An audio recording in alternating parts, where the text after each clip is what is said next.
Graças e paz, irmãos. Bom dia. Sejam bem-vindos. Vamos dar início aí a mais uma EBD, né? E pedir que o Senhor abra os nossos ouvidos, os nossos olhos, abra o nosso coração, para que nós possamos entender melhor daquilo que Ele tem para nos falar. Amém? Hoje nós vamos então entrar, irmãos, no nosso estudo de número 28, tá? Nós vamos dar continuidade, na verdade, no nosso estudo da semana passada, que nós começamos a falar sobre o milênio, né? E semana passada nós falamos das posições pós-milenista, pré-milenista histórico e o pré-milenismo dispensacionalista, né? Nós citamos essas três. Nós vamos dar uma breve recapitulada hoje nessas três. E vamos falar da que ficou faltando, né, que é sobre o amilenismo, certo? Então, abra sua Bíblia em Apocalipse 20, nós vamos ler os versículos de 1 a 7, só para a gente relembrar. Apocalipse 20, do 1 ao 7. Diz assim: Então vi descer do céu um anjo que tinha na mão a chave do abismo e uma grande corrente. Ele segurou o dragão, a antiga serpente, que é o diabo, Satanás, e o prendeu por 1000 anos. Lançou-o no abismo, fechou-o e pôs selo sobre ele, para que não mais enganasse as nações até se completarem os 1000 anos. Depois disso, é necessário que ele seja solto por um pouco de tempo. Vi também tronos, e nestes sentaram-se aqueles aos quais foi dada a autoridade para julgar. Vi ainda as almas dos que foram decapitados por terem dado testemunho de Jesus e proclamado a palavra de Deus. Estes são os que não adoraram a besta nem a sua imagem, e não receberam a sua marca na testa e na mão, e viveram e reinaram com Cristo durante 1000 anos. Os restantes dos mortos não reviveram até que se completassem os 1000 anos. Esta é a primeira ressurreição. Bem-aventurado e santo é aquele que tem parte na primeira ressurreição, porque sobre esses a segunda morte não tem poder, pelo contrário, serão sacerdotes de Deus e de Cristo e reinarão com ele os 1000 anos. Quando, porém, se completarem os 1000 anos, Satanás será solto da sua prisão. Até aqui. Marcelo, você puder tirar um pouquinho do grave lá desse microfone, fazendo favor? Bom, irmãos, então vamos, antes de entrar no nosso estudo de hoje, propriamente dito, vamos recapitular aqui um pouco das outras 3 posições, né, que nós vimos na semana passada, tá? Começando aí pelo pós-milenismo. O que o pós-milenismo entende? O pós-milenismo entende que o milênio ele acontecerá na segunda vinda de Cristo, certo? Ou seja, antes da segunda vinda de Cristo, né? Porque para eles será um período de grande paz, de grande prosperidade, que será o resultado da pregação do Evangelho no mundo. Então, para eles, o mundo, por causa dessa pregação do Evangelho, o mundo tende a melhorar, né? Diante da pregação, diante de uma cristianização aí do mundo, uma espécie de cristianização do mundo, por causa da pregação do Evangelho da igreja, o mundo tende a melhorar então, até que aconteça, para que aconteça, né, esse milênio e possa se viver aí esses 1000 anos de paz, certo? E depois desse período então, Satanás seria solto, né, e Cristo viria para destruir em sua segunda vinda, condenando ele eternamente. Esse é o pensamento do pós-milenismo então. O pré-milenismo histórico, ele já vai defender que haverá um reino literal de Cristo na Terra, durante 1000 anos mesmo, e que esse reino ele será iniciado com a segunda vinda de Cristo, né? E Cristo então governaria a partir de Jerusalém, e depois disso, né, a partir disso, nós viveríamos aqui um período sem igual na Terra também, de muita paz, né, onde todos viveriam em perfeita harmonia, né? E aí ao final desse tempo, desses 1000 anos, Satanás também seria solto, para enganar as nações, atrair pessoas a ele, para se unir a ele e fazer guerra então contra Jerusalém e contra o governo de Cristo. Então Jesus vem e destrói as nações rebeldes junto com Satanás e os lança no inferno para a condenação eterna. Depois disso, então, é que para eles começaria o juízo final e o início do estado eterno. Depois disso, nós temos o pré-milenismo dispensacionalista, que é aquele que, como nós dissemos, é o mais atual, mais recente, né? Que é o último deles, que entende que o milênio também será um período literal, mas que ele começará após a segunda fase da vinda de Jesus, né? Diferente do pré-milenismo histórico, essa posição aqui ela vai estabelecer um tratamento completamente diferente entre Israel e a igreja, né? Para eles existe essa diferença. É como se Deus tivesse dois propósitos: um com relação à terra e ao povo de Israel, e outro em relação ao reino de Deus ali e à igreja, ao céu e à igreja de Deus aqui, certo? Então eles também vão entender que Jesus, na sua primeira vinda, ele tentou estabelecer o reino de Deus na terra, mas ele foi rejeitado pelos judeus. Então é como se Deus tivesse adiado então esse plano que ele começou para começar a tratar com a igreja então. E só depois desse tratamento com a igreja ele voltaria a tratar com o povo judeu, com o povo de Israel. Nessa posição aqui, o milênio terá também os 1000 anos literais, né, e Jesus governará de forma visível em um trono que estará em Jerusalém, né. Será um momento de grande paz, de grande prosperidade sobre a terra. E para a maior parte deles também, as nações elas adorarão a Deus em um templo que será reconstruído em Jerusalém, e onde ali também voltarão a ser feitos sacrifícios de animais, né, como um memorial em referência à morte de Cristo, não para perdão de pecados, mas como referência à morte de Cristo. Durante esse reinado, então, a igreja habitará a Nova Jerusalém, né, uma cidade celestial, e em ocasiões específicas, os crentes poderiam descer à terra também com Cristo para participar de alguns julgamentos. No final desse período, então, Satanás seria solto para enganar as nações e para fazer guerra contra o acampamento dos santos, né, como diz lá o texto. E aí, então, Cristo derrotaria Satanás definitivamente junto com essas nações, né? Depois disso, viria o julgamento perante o grande trono branco, onde todos os ímpios ressuscitarão e receberão a condenação, então, eterna para o inferno. Ok? Então essas foram as 3 posições que nós vimos na semana passada, de forma mais detalhada, né? E hoje nós vamos entrar, então, na perspectiva amilenista, certo? Que é a perspectiva mais tradicional, né, das primeiras interpretações, e que faz uma leitura mais simbólica do livro do Apocalipse, ok? Que é aquela que eu entendo ser a mais próxima do ideal também, ok? Então, para nós compreendermos essa perspectiva aqui, amilenista, nós precisamos nos lembrar aqui e considerar o estilo literário do livro do Apocalipse, ou seja, a forma como o livro do Apocalipse é escrito, né? E mais uma vez eu chamo a atenção dos irmãos para a forma com que o livro ele é organizado, como nós já repetimos várias vezes aqui, que é em 7 sessões paralelas e progressivas, onde nesse sistema entende-se que o Apocalipse ele conta a mesma história várias vezes, só que por ângulos diferentes, né? Dando ênfase maior em situações diferentes. E conforme a narrativa vai acontecendo, ela vai ficando mais intensa, ela vai ficando mais clara para o nosso entendimento. E hoje a gente vai perceber que isso que faz sentido mesmo, tá? Um pouco mais, né?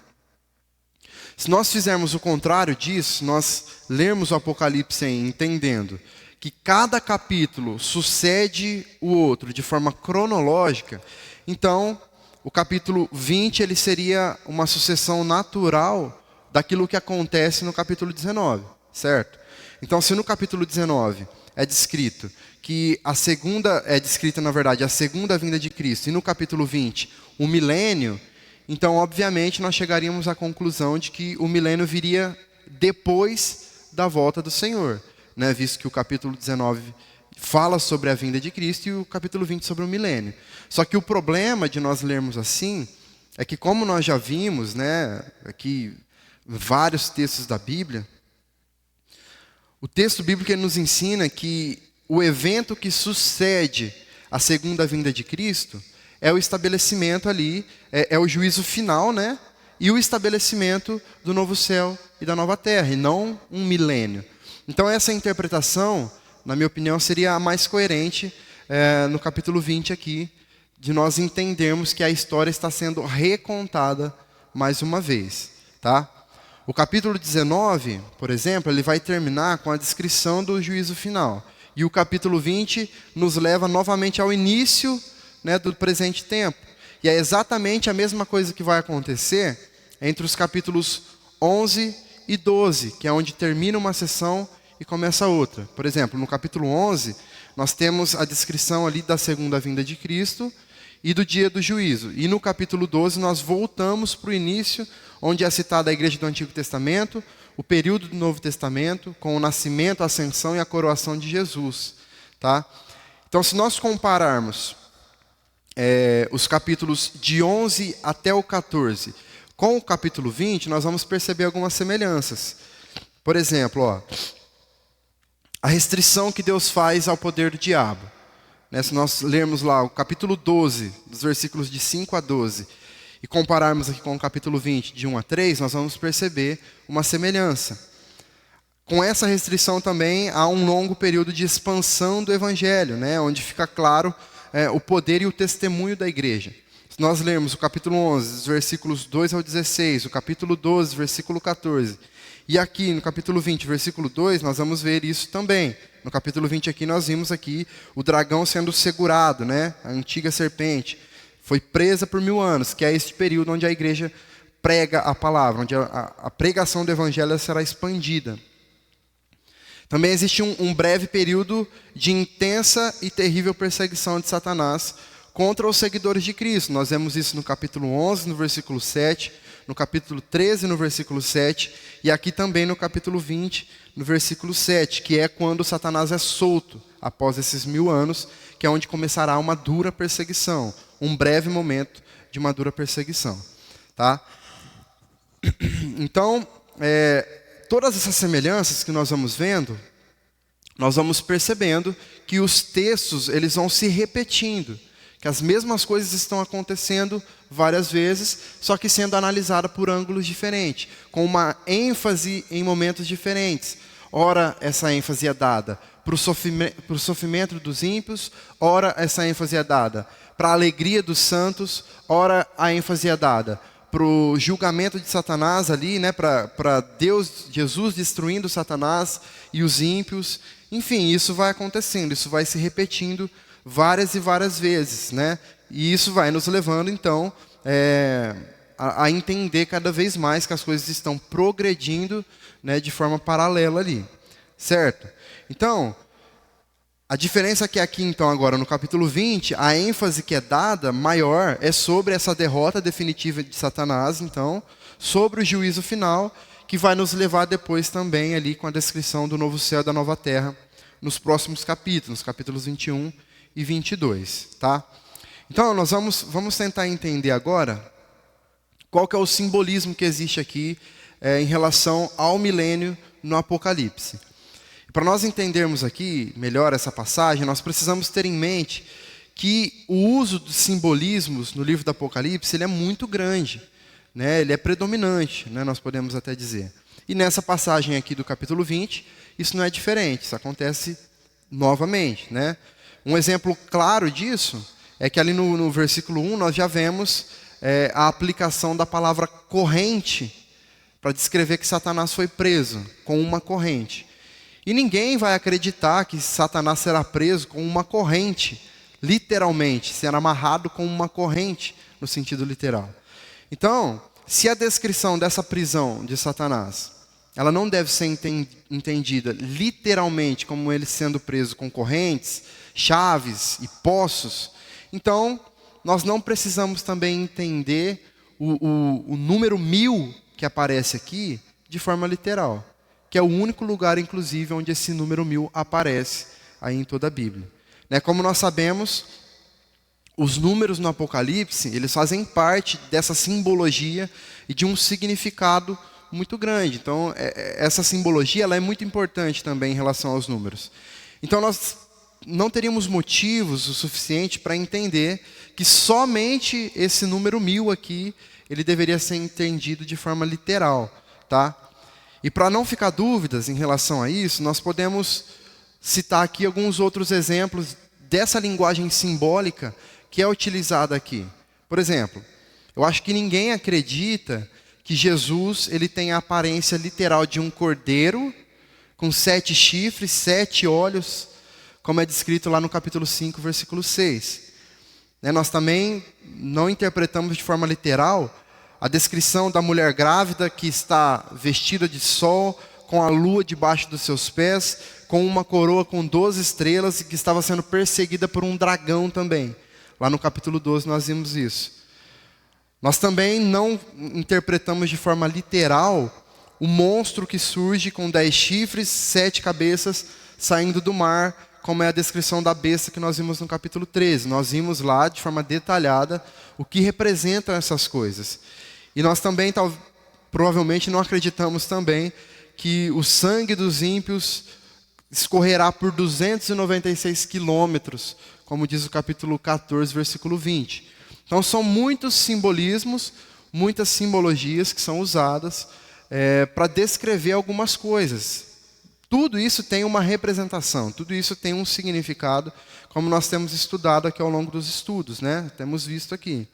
Então, se tudo isso aparece como simbologia, como algumas figuras para que nós interpretássemos o que estava acontecendo realmente, o número 1000, quando ele é utilizado aqui no Apocalipse também, ele precisa ser entendido como símbolo de algo completo. Algo que é realmente cheio, pleno, certo? Então ele não deve ser entendido como algo literal também, ok? Vamos ver um pouquinho agora a respeito dessa questão da prisão de Satanás por 1000 anos aí que nós vimos, né? Os versículos aí de 1 a 3 do capítulo 20, eles vão descrever esse aprisionamento do diabo, né?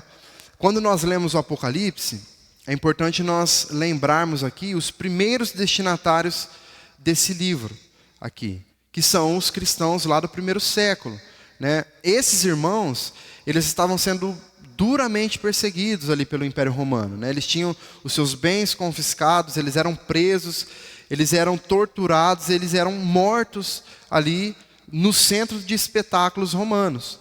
Então eles viravam até uma atração ali para o povo, né? A morte deles virava uma atração no meio do povo.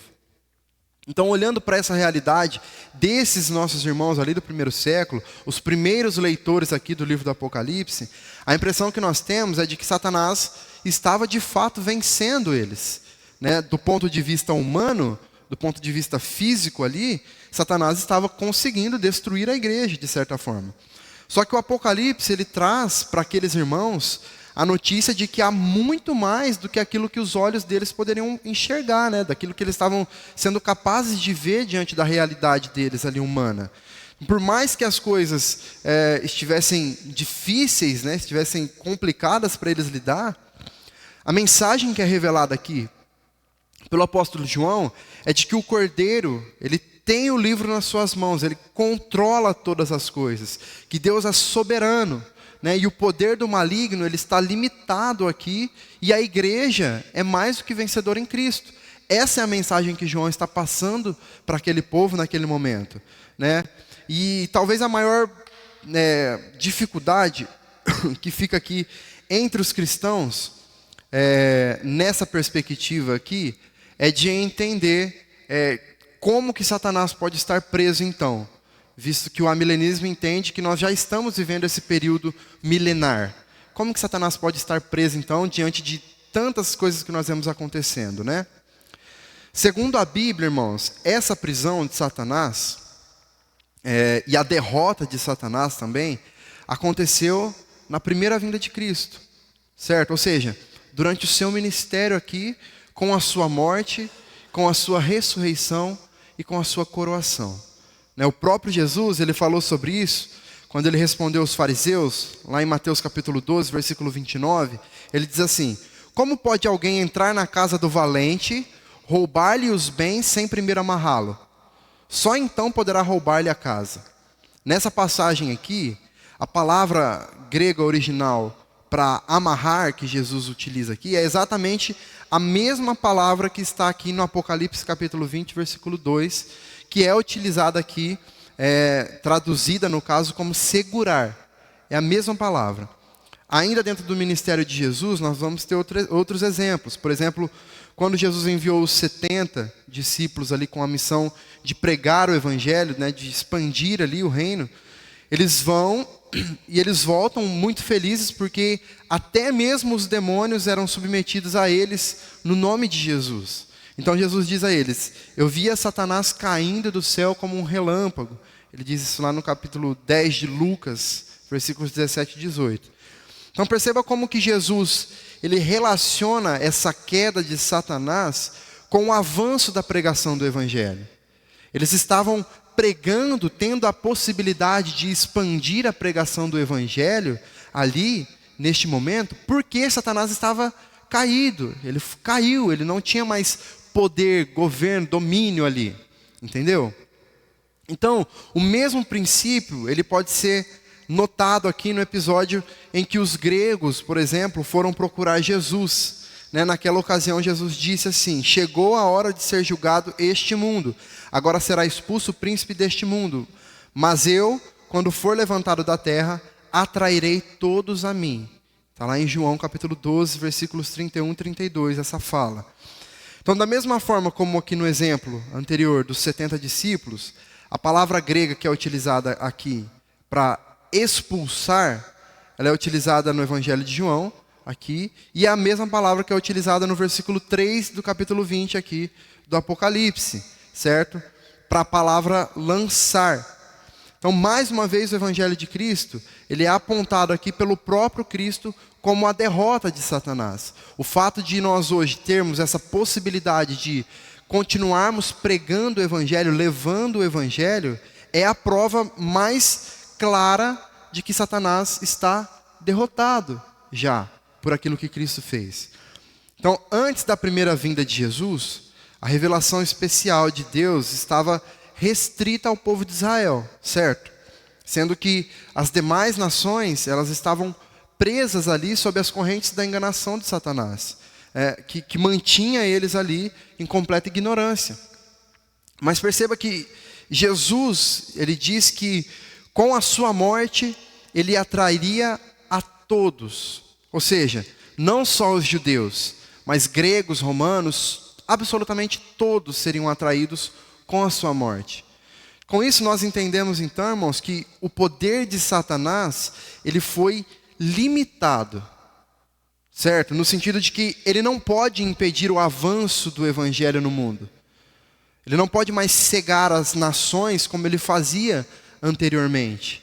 Após a morte de Jesus, nos foi dado essa liberdade, essa possibilidade de continuar pregando o evangelho. Essa limitação, então, do poder de Satanás, ela pode ser vista aqui no próprio contexto do livro do Apocalipse, onde uma igreja que era formada em sua maioria por camponeses, por pessoas simples, pessoas sem poder aquisitivo, sem influência na sociedade, eles podiam enfrentar e resistir o Império Romano, que foi o pior dos impérios que este mundo já viu.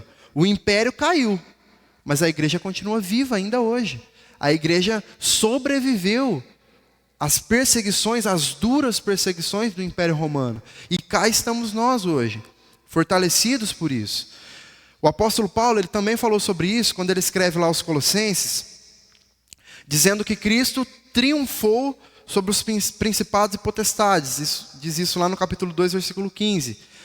O autor aos Hebreus também, ele diz ali também que a morte de Cristo destruiu o diabo. Também é importante que nós entendermos, irmãos, que apesar de Satanás estar amarrado, estar preso, ele não está completamente sem poder, tá? Ou sem ação. Não é isso, tá? Satanás, ele age dentro das limitações que são impostas pelo próprio Deus a ele. mas ele age como tentador, ele é o nosso inimigo, ele é aquele que ruge como um leão buscando a quem possa tragar, ele persegue a igreja, levando alguns cristãos até mesmo à morte, mas ele não pode impedir que a pregação do evangelho seja realizada, que o evangelho seja proclamado, porque as trevas espirituais que cobriam as nações em um passado, elas foram dissipadas, né? E os eleitos de todo o mundo, eles foram atraídos a Cristo, como diz Romanos capítulo 8, versículo 30. Uma ilustração que pode nos ajudar, eu até fiz essa ilustração aqui, acho que na pregação que eu fiz na Páscoa, se eu não me engano, é nós imaginarmos um cachorro preso por uma corrente grande. Eu até citei o cachorro lá que fica preso lá no sítio do Zé Inácio lá, né? Que ele fica preso ali, só que é uma corrente grande, então ele tem uma área de circulação onde ele pode chegar, certo? Ele tem alguns espaços que ele atinge, que ele alcança. Se tiver algo muito perto dele, ele chega, ele toca, ele morde, ele avança. Mas essa corrente coloca uma limitação nele. Ele não consegue ir para onde ele quiser ir. Ele não consegue atingir qualquer espaço daquela chácara, daquele sítio. Ele está limitado. Ele pode correr em um determinado espaço, mas até a partir dali ele não vai mais. Assim está Satanás hoje. Ele está preso, limitado àquilo que Deus permite ele fazer, até onde Deus permite ele chegar. É a ilustração que eu sempre cito aqui, que o diabo é um cachorrinho na coleira de Deus. Perceba que ele vai até um certo ponto, mas a partir daquele ponto que Deus estabeleceu já, ele não consegue ultrapassar.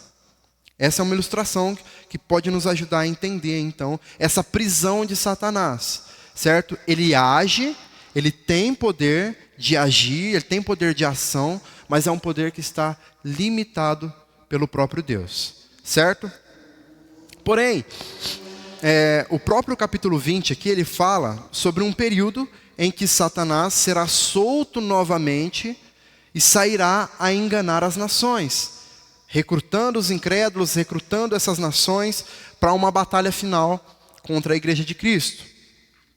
Esse é o período dos dias da grande tribulação, então, certo? Os dias em que acontecerá a grande apostasia, como o apóstolo Paulo escreveu lá aos Tessalonicenses, né?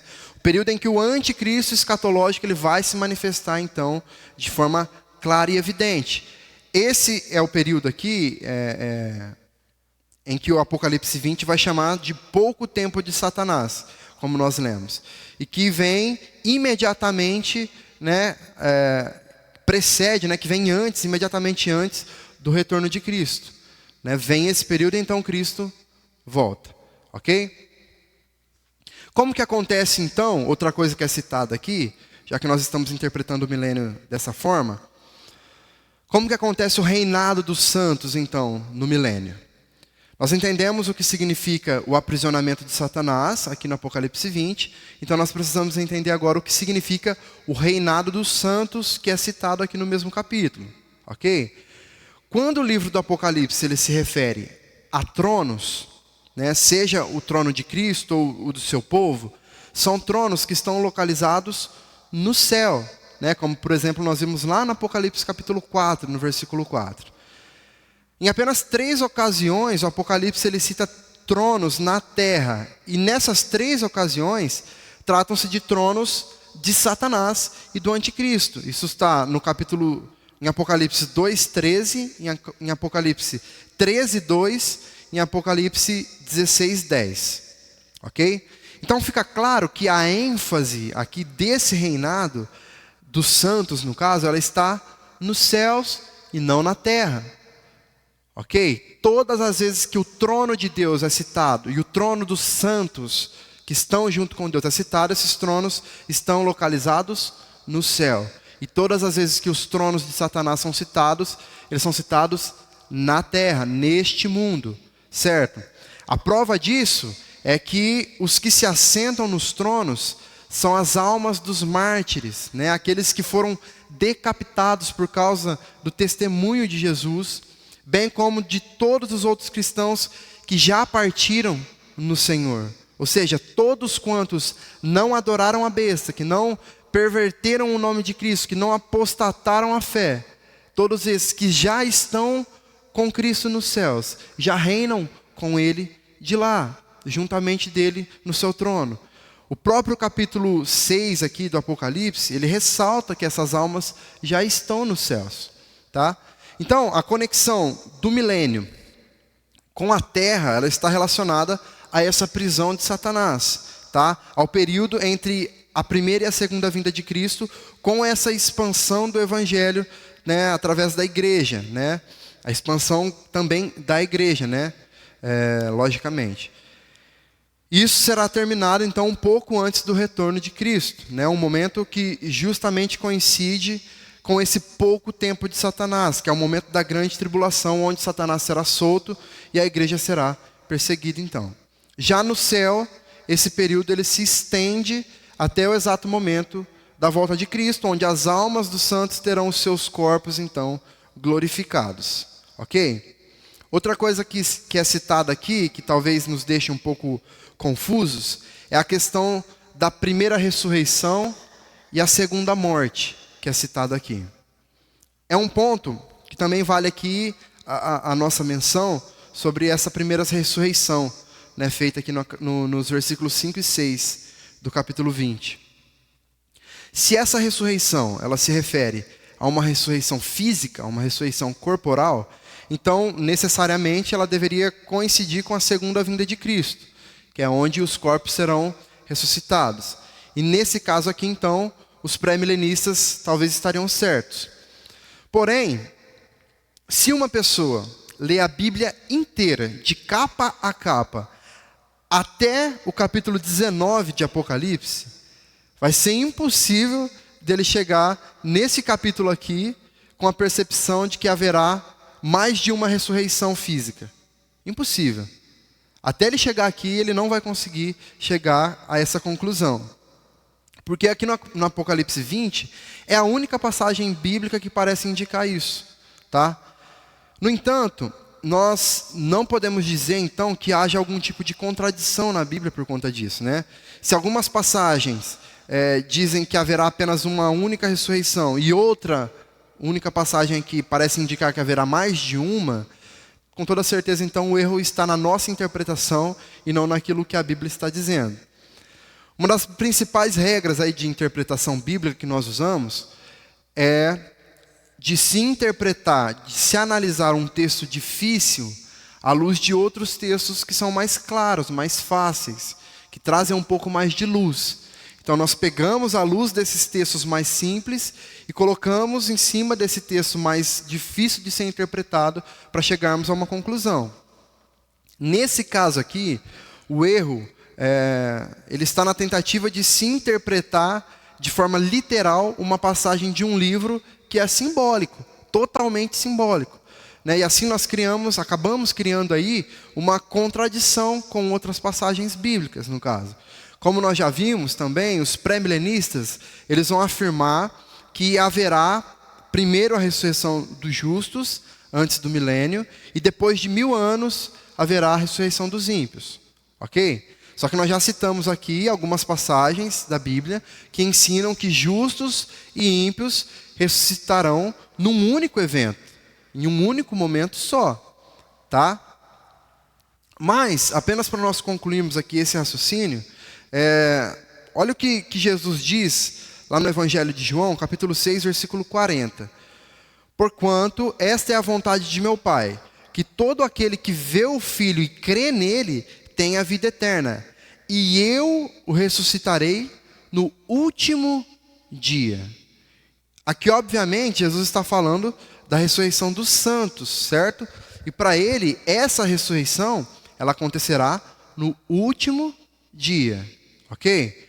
O ensino aqui ele é tão claro, irmãos, que ele repete essa expressão aqui, o último dia, como sendo a data dessa ressurreição, e ele fala isso mais 3 vezes aqui dentro desse capítulo 6 de João, no versículo 40, no versículo 44 e no versículo 54 também. Então, diante disso, qual que é a pergunta que surge? Se para os pré-milenistas a ressurreição dos santos ela acontece antes do milênio, como Jesus, como eles entendem aqui, né? Como que então Jesus pode chamar esse momento da ressurreição de último dia, se aconteceriam mais 1000 anos então pela frente? Então fica algo um pouco difícil de nós encaixarmos, né? Se eles entendem essa ressurreição antes do milênio, como que Jesus chama esse momento de último dia então? Tá? Diante do que nós vimos aqui, é totalmente possível aceitar que o texto do Apocalipse 20, irmãos, ele esteja estabelecendo aqui um contraste entre a primeira morte e a segunda morte. Ou seja, a primeira morte, ela tem um caráter corporal, um caráter físico. E a segunda morte, ela tem um caráter espiritual. Ou seja, a primeira ela é parcial do corpo e a segunda ela é uma morte total, final, que é a do espírito. Então nós entendemos que a primeira ressurreição, ela seria espiritual e a segunda seria do corpo. Perceba que faz o caminho oposto, certo?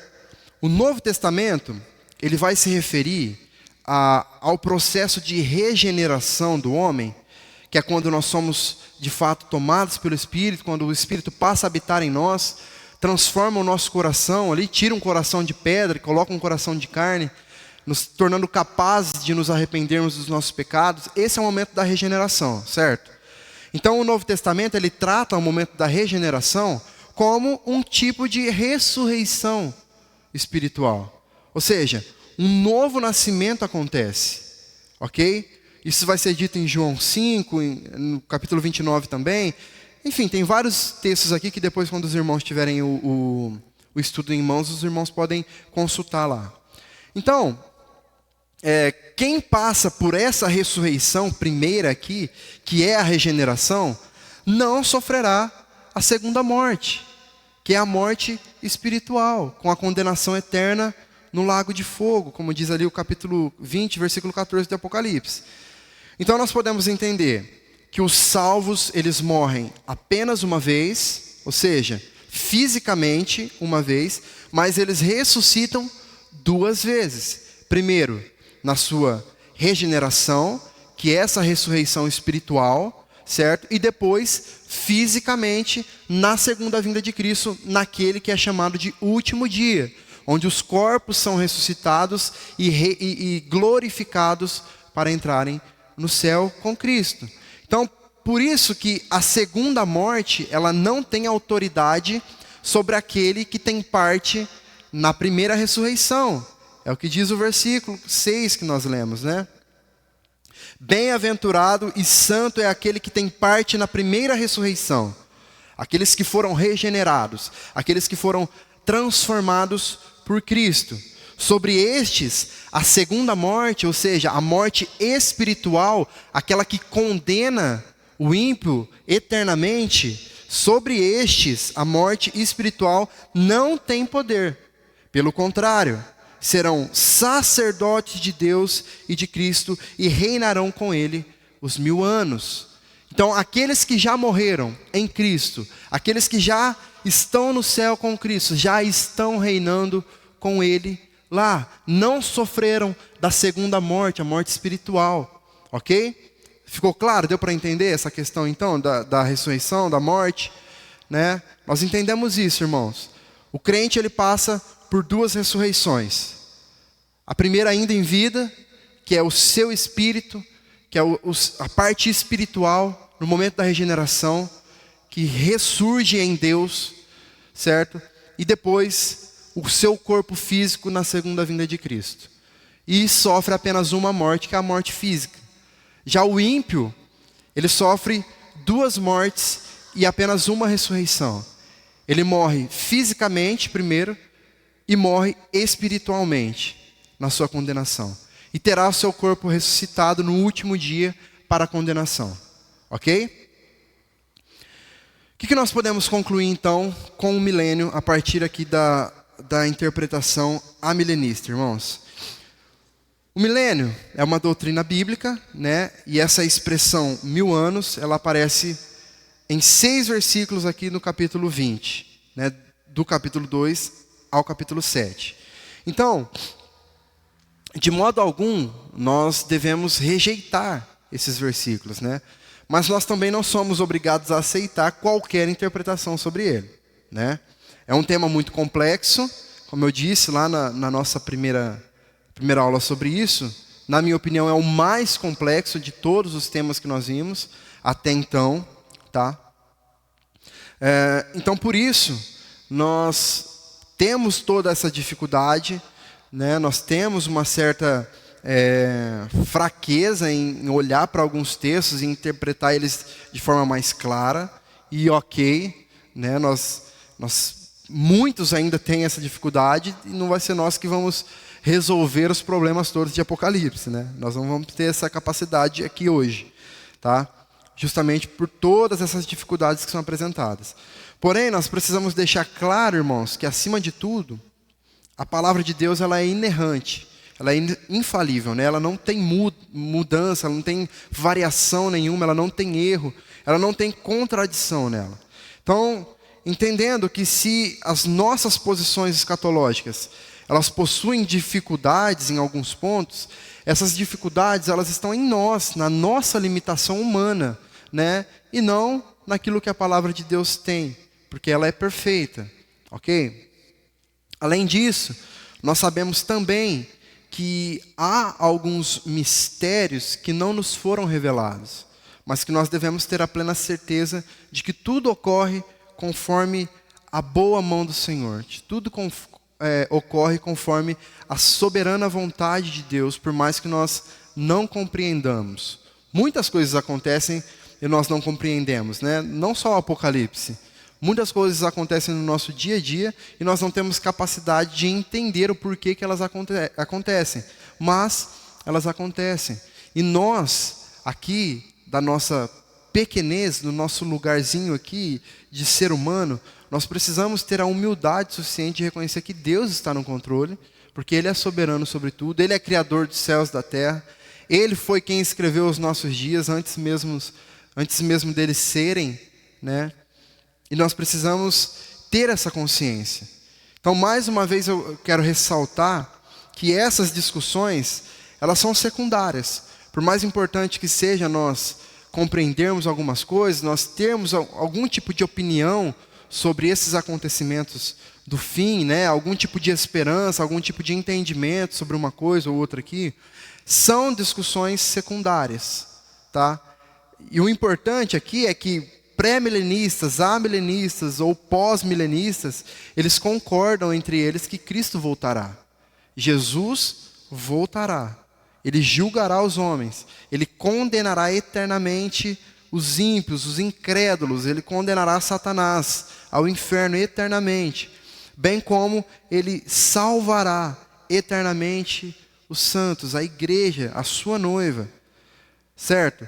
Se 1000 anos antes, ou 1000 anos depois, ou se os 1000 anos já estão, diante de uma eternidade inteira, irmãos, ao lado de Cristo, ou de uma eternidade de condenação, isso é só um detalhe.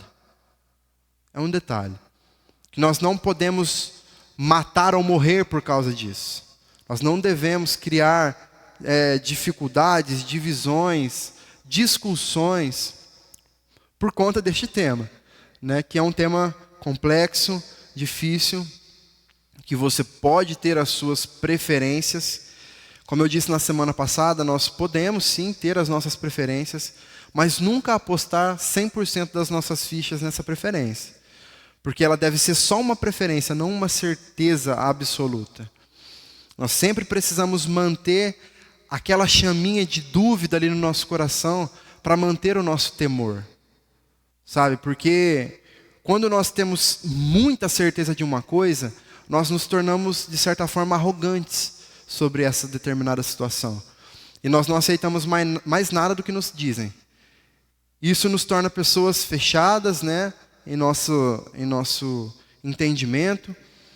E se tratando de Deus, se tratando de algo que está muito além da nossa capacidade, se tratando de um ser soberano, inigualável, nós não podemos manter 100% de certeza sobre algumas coisas. A certeza que nós temos que ter é que Ele é Deus, soberano sobre todas as coisas, Criador dos céus e da terra, que enviou seu Filho para morrer na cruz do Calvário, para nos salvar, ressuscitou após o terceiro dia e voltará para buscar o seu povo. Essa é a certeza do crente. E disso nós não podemos abrir mão. Em hipótese alguma. Agora, outros assuntos, eles são secundários. E nós precisamos ser maleáveis com algumas coisas. Nos posicionarmos sim, termos opinião sim, defendermos a nossa opinião em determinadas situações sim, mas não criar contendas, divisões, rachas, brigas por conta disso. Principalmente se tratando de Apocalipse, irmãos. Simplesmente não dá.